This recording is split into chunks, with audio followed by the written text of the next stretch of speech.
أعوذ بالله من الشيطان الرجيم بسم الله الرحمن الرحيم سبحانك لا علم لنا إلا ما علمتنا إنك أنت العليم الحكيم اللهم صل وسلم على سيدنا ونبينا محمد صلى الله عليه وسلم أفضل صلواتك بعدد معلوماتك وبارك وسلم وصل عليه في أول كلامنا وأوسط كلامنا وآخر كلامنا اللهم يا معلم آدم علمنا ويا مفهم سليمان فهمنا ويا ملهم الملائكة ألهمنا اللهم ربي زدني علما. خامولی سے تاسو ته اصلاحی ابتدائی څه خبرې کېدلې اور اسباب د پاره د حصول د علوم نبوت درته بیانېدلو. دی باندې تاسو تقریبا 2 ورځې ولګېدلې او یوه ورځ مننم لاګي. نو دا مو په نظر کې خو اهمې خبرې دي ځکه زمونږ مقصد ډېر لوی مقصد دی او دا هغه مقصد حاصلولو دپاره اسباب دي. ابتدا کې هم درته وویلی شو چې کله دغه اسباب مونږ خپل نه کړو نو دغه عظیم مقصد به مونږ نه فوت شي او یا که رسمي طریقې سره م حاصل هم کو خو فایده به ورباندې مرتبه نه وي. نو دې وجې نه دغه 3 ورځې تقریبا ورباندې مونږ ولګولې چې دا ضایع نه شي. د تاسو خو غور او فکر سره سوچ توجه سره واورو ځان سره نوٹ کو او کله کله د دې محاسبه کوو. بیا ان شاء الله دې په برکت سره به تاسو ته دغه ټول سفر آسان وي او با برکت به وي. نو تاسو ته اسباب بیان شي او تقریبا 8 کنه. اول سبب انابت الی الله، دویم سبب خشیت من الله، دریم سبب توکل علی الله، څلورم سبب تحابب، پنځم سبب تواضع، شپږم سبب خدمت، اووم سبب چې تاسو تعلق دغه مدرسې سره دی اور اتم سبب چې تاسو تعلق دغه کتابونو سره دی. اوس نهم سبب چې دا یو اهم سبب دی او دغه اسبابو کې یو خاص دخل دی دغه سبب او څه کم مقصد دی تاسو علم حاصلول دی په لارې کې دا یو ډیر اهم سبب دی. څه دا سبب دی چې د تاسو ول تعلق استاد سره دی. صحیح دا ځکه یو اهم سبب دی چې دغه علم چې تاسو حاصلو نو استاد نه حاصلو. استاد نه بغیر علم حاصلېږي نه. خو شوي که چېرته حاصلېدلی نو الله تعالی به اسمانونو نه ډایرکټ کتابونه را نازل کړي او پیغمبر به نه و مبعوث کړی. صحیح شوه. او کتابونو نه یوازې علم نه حاصلېږي څوره پورې استاد ته ناس نه وي، استاد نه پوښتنه نه وي. نو استاد دا یو اهم یو لوی مقام لري، یوه لویه درجه لري شاګرد دپاره. او دغه استاد روحاني پلار وي لکه څرنګې خپل پلار چې چانه پیدا وي هغه واجب المحبت واجب الاحترام وي که نه، نو اندرنګې استاد هم واجب المحبت واجب الاحترام واجب الادب وي. پوه شوې. اور دغه پلار دا یعنی بچه د پلار د وینې د نطفې نه پیداویږي اور شاګرد چې دا د استاد ولا روحاني بچی ګرځېږي که نه نو دا د دې د سینې ولا اولاد وي. لکه څرنګې زمونږ بزرګانو کې یو بزرګ واقعه دی چې هغه شاګرد اور زوی په منځ کې څه تنازع معامله راغله نو هغه د شاګرد په طرف باندې ودرېدل، شاګرد ولا اړخ وهل او هغه خپل زوی مخالف شو. نو چا ورنه تپوس وکړو چې یاره هر څه وي خو یو طرف ته د زوی دی بل طرف ته د شاګرد دی. نو هغه ورته یی چې یاره د دواړه زما بچي دي خو بیا یو زما د نطفې نه پیدا دی او دغه نطفه نجسه دی پلیته دی اور شاګرد هغه زما د سینې نه پیدا دی، زما سینې نه ورته علم لاړ دی. نو دغه رشته د ډیره مبارکه رشته دی. نو استاد شاګرد د ډیره یوه مبارکه رشته دی. د دې ولا ډیر لحاظ ساتل پکار دي. صحیح. لکه څرنګې مور او پلار هغه بې ادبي د واجې نه انسان خپل ژوند کې کامیابي کله هم نشي حاصلولی نو اندرنګې د استاد بې ادبه هم ژوند کې کله هم کامیابي نشي حاصلولی. لکه څرنګې تاسو به اورېدلی وي غالبا دا حدیث مبارکه دی چې کوم یو کس کور نه داسې حالت کې وځي څه هغه نه مور او پلار خفاوي نو هغه د پاره د جهنم ولا دوی دروازې کولاوي اور اندرنګي خدي حالت کې هغه کور نه اوزي څه مور او پلار ونه خوشاله وي نو د جنت ولا دوی دروازې ورته کولاوي نو اندرنګي استاد هم دی څکله شاګرد مدرسې نه اوزي فارغ شي او دینه خچرته یو استاد خفاو نو باز دې د پاره د ناکامي ولا دروازه کولاو دي او کچرته ونه استادان خوشاله نو دې د پاره د کامیابی دروازې کولاو دي پوه شئ نو استادانو ادب استادانو احترام اور استاد د دې یو رشتہ دی یو بادشاہ تیر شوی دی او یا دغه قول بعضی سقراط یو بزرگ دی هغه طرف ته دغه قول منسوب کیږي او یا سکندر ذوالقرنین طرف ته څه هغه نه چا پوښتنه وکا څه د پلار مرتبه لوی دی او کده استاد ولا نو هغه ورته په جواب کیږي څه پلار څه شي دی پلار خو خپل خواهش پورا کړی دی اور زی بر اسمانونو نه عالم الارواح نه رکوس کړم د غزمکه تا اور زما په استاد باندې د الله رحم وکي صدقه استاد ما تبر د خطو ولا لار خودلی دي صراط مستقیم څنګه لارې باندې زروانیم نو سبب بیا بر اورسیږم بیا به الیین تلاړ شم بیا به جنتونو تلاړ شم نو پلار خو لاندې رکوس کړم او دغه استاد بیا برخي جوړه نو استاد ډیره لویه مرتبه وي لکه څنګه یو قول دی کنه صحابه کا ثلاث د تا پلاران درې یو پلار من ولدک څاغت زیګولې پلار خپل نسبی پلار دویم پلار من زوجک چې تا ته لور درکړي دي لکه تاسو ټول چونکی منتظرین یو نو دغه پلار دی خر ماما نو دغه هم پلار کې رسی او دریم پلار من علمک څاغه تا تعلیم درکړه دي اور بیا فرمایي و خیر ابائک دغه کې بهترین پلار هغه څه شه دي چوبته من علمک څاغه تا تعلیم درکړه نو استاد دا یو بهترین روحانی پلار دی د دې ادب احترام وکړي چې دې ادب احترام وي نو الله تعالی به ته ورځ درکړي الله به ته مقام درکړي زمونږه امام ابو حنیفه رحمت الله علیه هغه به د خپل استادانو دومره احترام کول سی یو ځلی کلاس کې پیریډ وګت شو نو دغه پناستي باندې سړی په ودر دیږي نو دغه په ودر دیدلې دسه نو شاګردان ورته ویلو چې استاد جی دغه په وګدې کا چې موږ ته چپی وکړو نو هغه څنګه دغه په وګدې کې واپس بیا راټو پالکی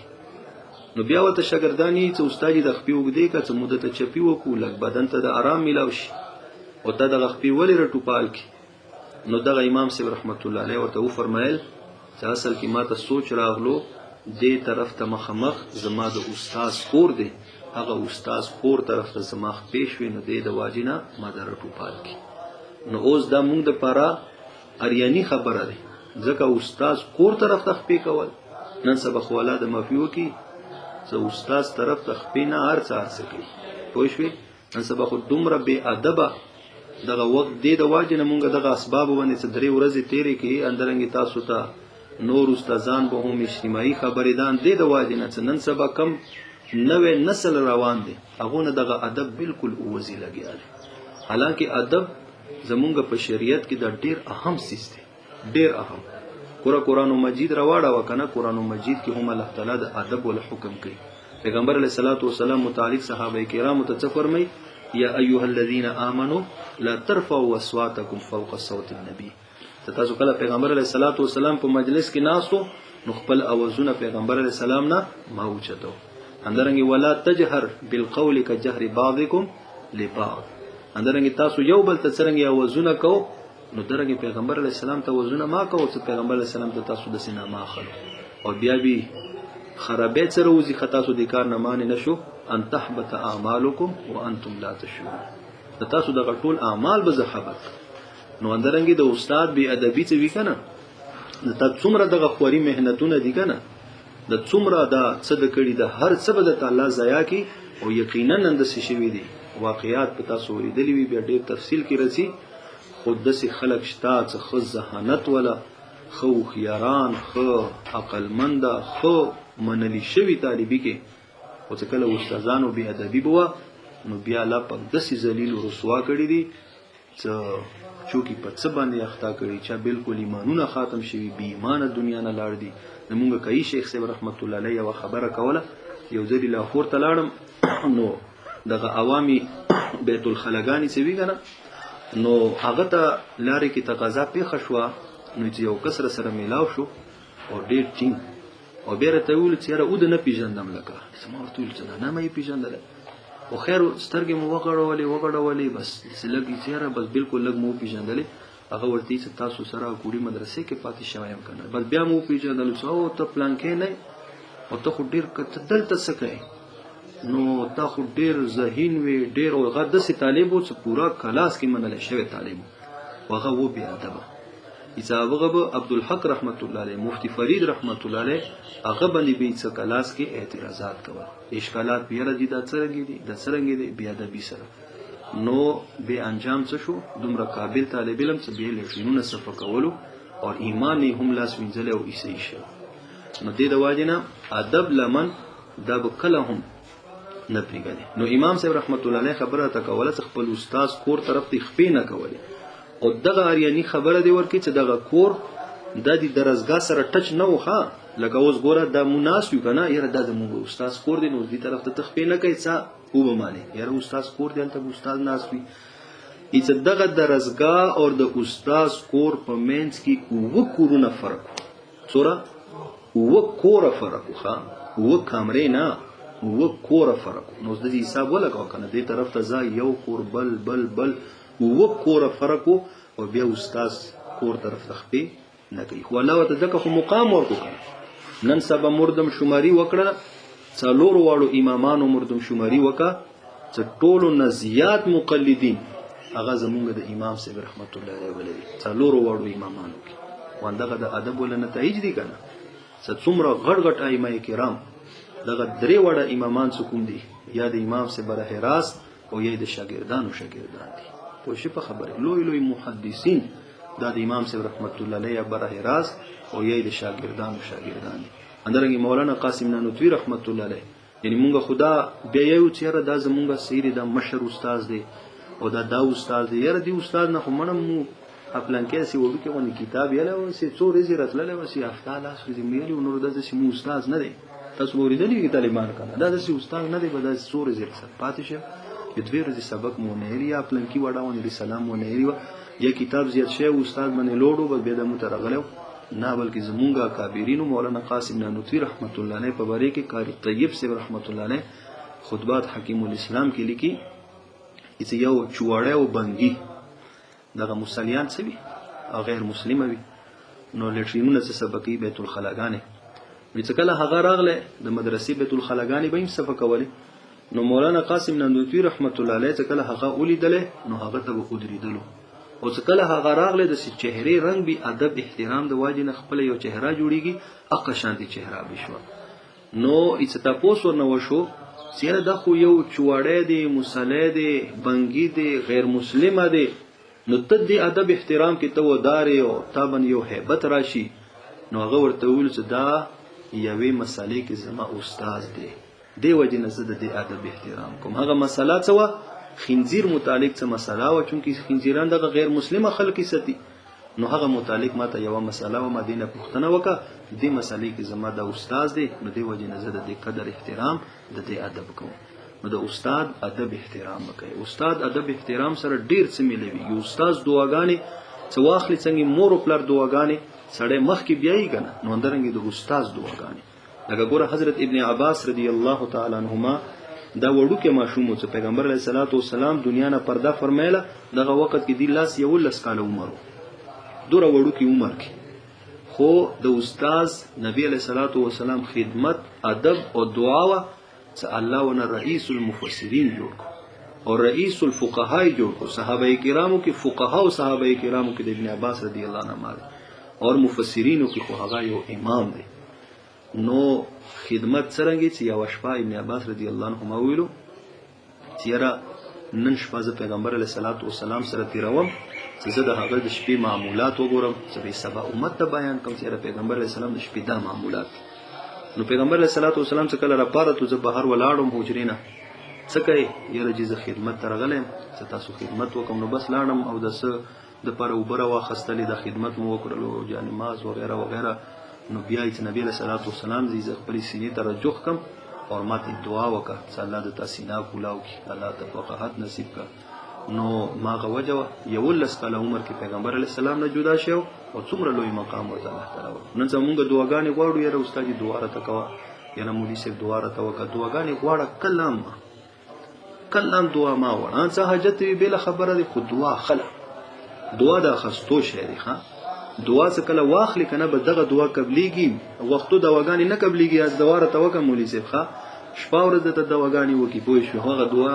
قبلېدو کې لونې خبرې وي، او دعا هغه کې بالکل خبرې نه وي چې هغه ته مور و پلار وکړي، استاد وکړي، مشر زده وکړي، ته هغه زړه درته دعا وکړي، ته ونه دعا واخلي. نو به هر حال نو استاد ادب احترام. اور بل 10 نمبر سبب هغه د اخلاص نیت، صحیح نیت. چې دغه علم سره زمونږ نیت څه وي، څه نیت پکار دی. نو دې په باره کې پیر ذوالفقار صاحب رحمت الله علیه هغه فرمایي چې یو طالب علم د پر څه نیت پکار دی. دا نیت ما کوه چې زه به عالم جوړ شم، دا نیت ما کوه چې زه به مدرس جوړ شم، زه به خطیب جوړ شم. اگر که دا خخ کارونه دي، دا ټول خدمتونه دي، دا به بیا ته کوي، خطیب به جوړېږي، واعظ مبالغ به جوړېږي، مدرس به جوړېږي، اور بل څه د دین والا شعبو کې به خدمتونه کوي. خو نیت ورته دا ما کوه. نیت طالب علم دپاره څه پکار دی چې دغه علم سره زه الله راضي کوم، زه الله راضي کولو دپاره راغلی یم. خو اوس د الله تعالی د راضي کولو طریقه څه شی دی، په کومې طریقې باندې به مانه الله تعالی راضي کیږي. اوس هغه طریقه ماته نه دی معلومه، څه کومه یوه طریقه دی، هغه طریقې زده کولو دپاره زه مدرسې ته راغلی یم چې زه دغه کتابونه ویم، دغه علم حاصل کم، ما ته هغه طریقه معلومه شي، هغه طریقه زه خپله کم، زه الله ځان راضي کم. پوه شوې؟ غټ نیت، غټ مقصد علم سره د مونږ او تاسو دغه پکار دی. پوه شوې؟ او نور دغه درس و تدریس، دغه خدمتونه، د هر څه به کوو. پوه شوې؟ د هر څه به څه کله کوو، نو مستقبل کې یعنی ګوره یی که نه څه خپل استاذ ته څه ګورې که نه، استاذ ته نو دغه طالب ته پکاري دي چې دغه استاد زما مستقبل دی. پوه شوې؟ یعنی تاسو مستقبل دغه استادان دي، اور تا استاد ته پکاري دي چې هغه طالب علم ته ګوري که نه، نو هغه د دې ولا ماضي دی. یعنی استادانو ماضي دغه طالبان، دغه شانتي استادان چې نن تاسو ته ناست دي که نه، هغو د تاسو شانتي دغه طالبي کړي دی که نه، دغه شانتي استادانو ته ناست دي، دغه شانتي داخلو ته راغلي او فرمې ډاکې کړي دي، دغه استادانو ولا خبرې وړي دي، دغه ویښتې لرې کړي دي، او دغه پابندیانې برداشت کړي دي، دغه روټۍ خوړلو کې قربانیانې، دغه کم خوراکونه، د هر څه د استادانو کړي دي که نه. دا د استادانو ماضي طالب علم دی، او د طالبانو مستقبل هغه استاد دی چې خپل استاد ته به ګوري چې سبا به زه دغه مسند باندې بیا کینم، چې نن دغه استاد زما تربیت کوي، دغه استاد ما ته دین ښیي، دغه استاد خو به روغ عمر ژوندی نه وي، سبا به زه دغه دی کینم، آینده نسل څه کم را روان دی، زه به هغو وله تربیت کوم. پوه شې په خبرې؟ نو دغه تربیت کله کېږي چې کله ته علم کې کمال حاصل کړي. پوه شې په خبرې؟ دا په خوبونو نه کېږي، دا په وخت ضایع کولو باندې نه کېږي، بلکې دا چې کله ته کتابونو کې ښه کمال حاصل کړي، نو بیا به ته دې پوزیشن کې وې چې ته سبا د خپلو آینده نسل ولا صحیح تربیت وکي، هغه ته د دین وخی، او دغه دین اندی طریقې سره خور روان دي کنه. نبی علیہ الصلوۃ والسلام نه دین منتقل شو صحابه او ته، صحابه او دغه دین رواخستو، احسن طریقې سره رواخستو، هغه نه تابعین او تبع تابعین او ته د سرڅا رڅا رڅا رڅا زمونږ دغه استادان شیخ الهند رحمت الله علیه، هغه نبی مولانا حسین مدنی رحمت الله علیه، بیا د حسین مدنی رحمت الله علیه پاکستان کې دغه شاګردان مولانا سلیم الله خان صاحب رحمت الله، یوسف بنوري رحمت الله علیه، دغه مولانا عبدالحق رحمت الله کوړه خټک والا، نو دغه وغیرہ دینه علاوه د ټول د هغو استادان هغو علوم را نقل کو د پاکستان ته، بیا د دوه ول شاګردان ګوره د لګیا دي د زمونږ استادانو، اوس هغه را روان، هغه دنیا نه ورور روان دي، نو اوس دغه استادان تاسو ته ناشتي، نو دا به همیشه خو ژوندۍ نه وي کنه، دا به دنیا نه سي، نو بیا دغه میدان تاسو ته مستقبل کې پاتې دی، دا مستقبل کې تاسو سمبلو صحیح ان شاء الله. نو دغه علم سره نیت د خالص پکاره دی الله رضا سمانه الله رضی شي. د لس اسباب تلک عشرة کامله لس اسباب دا بخپلو صحیح دی. اوس پنځه موانع دي پنځه موانع صدقه موانع یعنی دا غرونه دي غرونه ها دا زمونږه اور دغه زمونږه کم مقصد عالی دی لوی مقصد دی څنګه علوم نبوت حاصلول دي زمونږه او دغه مقصد په مینس کې دا رکاوټونه دي ها د غرونه دي د مونږه نه پریږدي دغه مقصد حاصلولو ته مونږه نه پریږدي نو دغه رکاوټونه به ختمو بیا به دغه مقصد مونږ ته حاصلېږي. هغه کې اول معنی څه شی دی؟ اول معنی شرکیات بدعات او رسومات یعنی عقیده خالصه د توحید عقیده وي. تاسو ته انابت الی الله اندرنګي توکل علی الله بیان شو کنه نو دغه عقیده دی خالص الله چې الله وحده لا شریک ذات دی زما رب دی زما مالک دی هر څه کوي الله کوي. شرکی عقیده بنسته یعنی زیارتونو باندې پیرانو باندې دغه عاملانو باندې دغه مالدار خلکو باندې یو شی باندې به هم عقیده نه ساتي. عقیده صرف اور صرف په الله باندې چې هر څه کوي الله کوي زما کارونه ته سمي الله به سمي بګړاون ولا ذات هم الله دی سمون ولا ذات هم الله دی. عقیده کې څه کله ګډوډ راغلو نو دغه مقصد بیا نشي حاصلوله. اور بل ور سره شرک بدعات او رسومات بدعات او رسومات ګره د تاسو تعلق یو دغه مدرسې سره نه دی. تاسو کورونه لرو تاسو مور او پلار لرو خويندې ورونه لرو رشتہ داران تر زمن ترور زمن کلی والا نو تاسو یعنی حقوق سره هم تعلق دی اور تاسو باندې الله مغمونو نه وسته او تقدیر فیصله دي غمونه هم سړي باندې رسي اندرنګي خوشالیان د الله بار بار راولي خوشالیان هم رسي نو تا باندې غم هم راتللی شي خوشالي هم در باندې راتللی شي. دغه وخت کې د بدعات او رسومات نه ځان وساتي. غم در باندې راغلو نو ته هغه دی کې اتباع سنت هغه خپل کا ځان معلوم کا چیرې پیغمبر علیه الصلاۃ والسلام د غم تیرولو طریقه څه شی و صحیح شو. پیغمبر علیه السلام باندې غمونه راغلي دي مړی شوی دي څه چیرې پیغمبر علیه السلام څه طریقه و د پیغمبر علیه السلام وارث يم ما پوری نامه ده د علم ولا د طالب علم ولا د مدرسې ولا خلق ما یو نظر را باندې اچي یره دې کې زده غم په کمی طریقې باندې تیر کوم هغه غمونو کې ځان بدعات او رسوماتونه وسته اندرنګ خوشالیان در باندې راغلي ودونه دي بل څه خوشالي دي هغه وخت کې هم یره پیغمبر علیه السلام د خوشالي منولو طریقه څنګه و د پیغمبر علیه الصلاۃ والسلام وارث یم مدرسې سره متعلق دي طالب علم د مولانا ماره پورې دي ته بیا غیر نما متاثر کېږي ته کالجونو یونیورسيټیانو ولا نما متاثر کېږي سبیا ته هم ځان هغه سکول ولا کالج ولا پشانتی وچم کوي ګيري کې پوښي ګوتی متي کینچياني وای کلمونو کې کینچياني وای ویختو کې کینچياني وای ټوپی لره کې کپڑے تانګې جوړې کې اور هغه شانتی ته خوځيږي راخوځيږي چې څنګه سکول کالجونو ولا کېږي نو بیا تا هغه کې فرق څه شي څه کله هغه په خپل دغه انګریزي لباس باندې انګریزي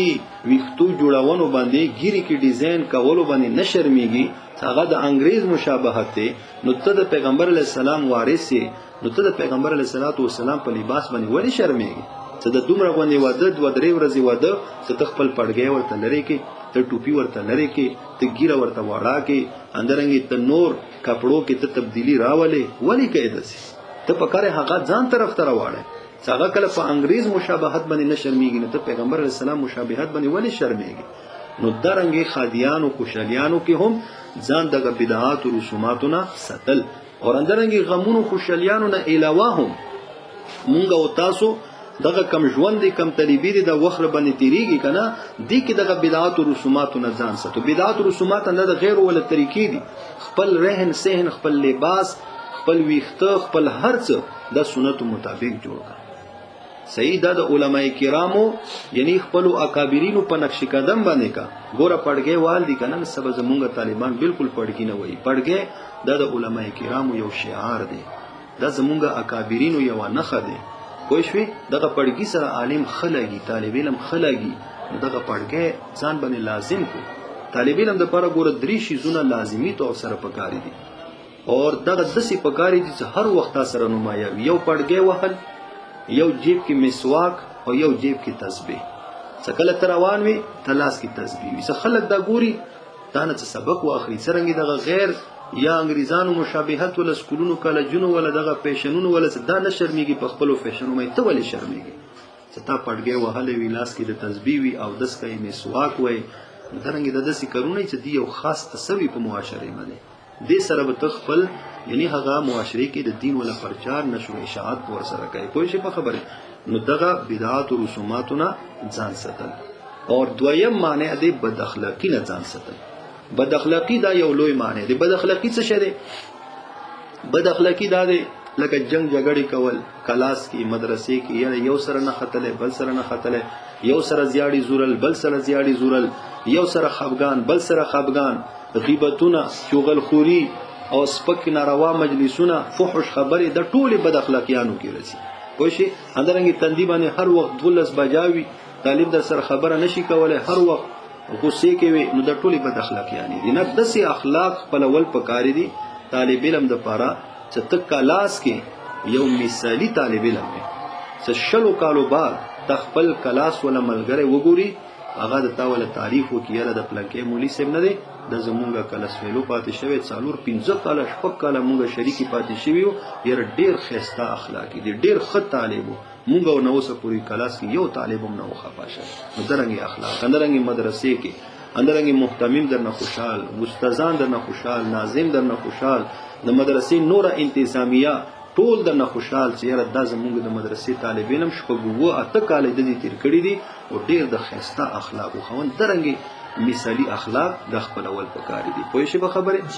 نو لکه څنګه ګوره یو حدیث مبارکه هم دی چې دغه معنی د څنګه لوی معنی دی د علم حاصلولو په لارې کې چې کله بد اخلاقی وي شرکیات بدعات رسومات وي نو دغه علم ته نشي حاصلېدلی خو علم حاصل شي او دې ته بیا زمونږ اکابرین علم نه نیي دې ته بیا معلومات نه یي ښه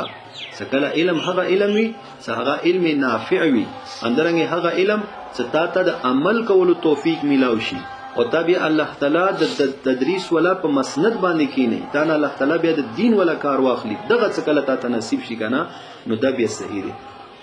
پیغمبر اسلام حدیث مبارک دی لا تدخل الملائکه بیتا فيه کلب او سوره چې هغه کور ته ملائکه نه داخليږي چې کوم کور کې سپیوی او تصویرونه وي زمونږ صوفیای کرام حضرات دی ولا معنا کوي چې ملائکه نه مراد علم دی